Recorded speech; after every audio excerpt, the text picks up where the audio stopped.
Tommy, off to Barnet this weekend, who obviously need just 1 point to wrap up the title this season. So I guess we're going there to try and be party poopers, I suppose. Yeah, unfortunately, I'm good friends with Dean, but it's our job to go there and try and get what we can get out of the game. It's not about what they want to do. We all know they've had a really good season, and they're always what you'd call the champions elect.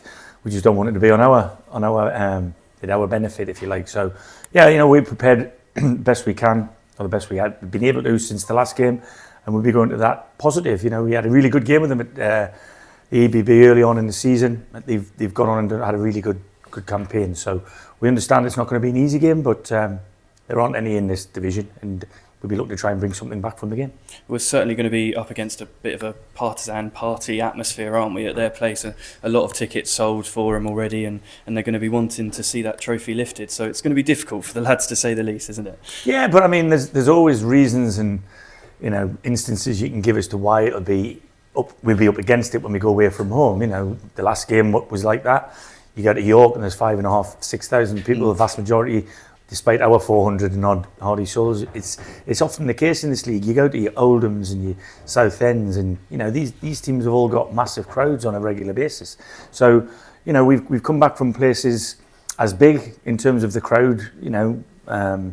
Sway, Oldham being the biggest, I suppose, where we've come back with a real result. So we've given them the absolute respect that they deserve, obviously, and we've worked on a couple of things that we feel we can, nullify their strength, and a couple of things that we feel if we get it right, we can hurt them, and that's no different than any other game, really. Well, I suppose on the other end of the spectrum from it as well, though, the lads will have that extra motivation to kind of spoil the party, won't they? I mean, it's competitive football, isn't it? That's what we all want to do, so perhaps that will spoil I think them more in the lads' mind from our point of view is the fact that we had a negative result and a negative 25 minutes last Monday. And none of the lads needed reminding much about it, but we certainly put that in their head, and we want a response from that. That was unacceptable, and I'm sure the lads will, like they have done, in fairness to them, when we have had poor performances. More than you can have poor results and you can still have good performance, but last week was just not good enough, and we weren't accepting of the way we went down. So we want a response to that, and like I said, I'm sure the lads picked will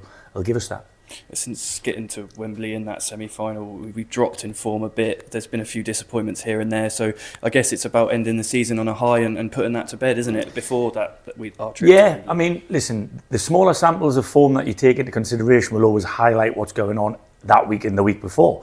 But if you look at it from Christmas to now, I'm really pleased with what we've done. I mean, we've been up against it in terms of really, and all managers will stand there and say it, but we've really been up against it with injuries that will come from the main core of the group.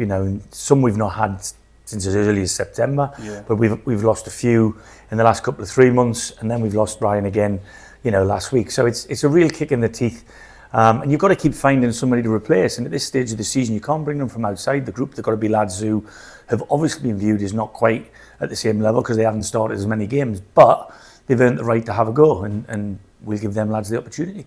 Well, it's the first time we've had the chance to speak about Ryan's injury since after Monday, because now it's obviously been confirmed as a season ender. It's a blow, isn't it? And it's a real shame for the lad as well. Yeah, I mean, as disappointing as the performance and the result was, that was the biggest thing that was sticking in everybody's throat after the game. But in fairness, you've got to, I'm going to let you know that Dan, the lad who made the challenge, was gracious enough to phone Ryan and made it very clear that it was not his intention at all to hurt the lad in the way that it's happened. He broke a leg.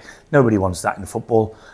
So fair play to Dan. And like I said, the first thing that Simon Bassey and Neil Audley asked me was how was the lad when he come off. So as much as there's a lot of furore between the two fans, and we get it, ultimately we're football professionals, and we don't want anybody, I don't want anybody in Woking side to have a broken leg, and I'm sure they don't want the same from our lads. You mentioned earlier that record we've had since the turn of the year that has been generally positive and good, hasn't it? So are we trying to rediscover that form now? Well, it's the next game. You can only, like I said, there's probably not enough time left in the season to have another sample of games that you go where you're playing well or you're not playing well. We've got 3 games to play, and ultimately everybody's eyes now, whether I tell you or not, will be on the one at the end of the season. And because of what happened to Ryan, we've got to make sure and manage the group in that they don't dangle a leg in the tackle for fear of getting hurt, because that'll be the mantra from the managers in the other dressing room. These lads will have the eye on Wembley, but quite honestly, I think the group are really focused on the next game, which is Barnet, and we'll be giving our best to try and get something out of that game, and the other stuff gets put in the back burner.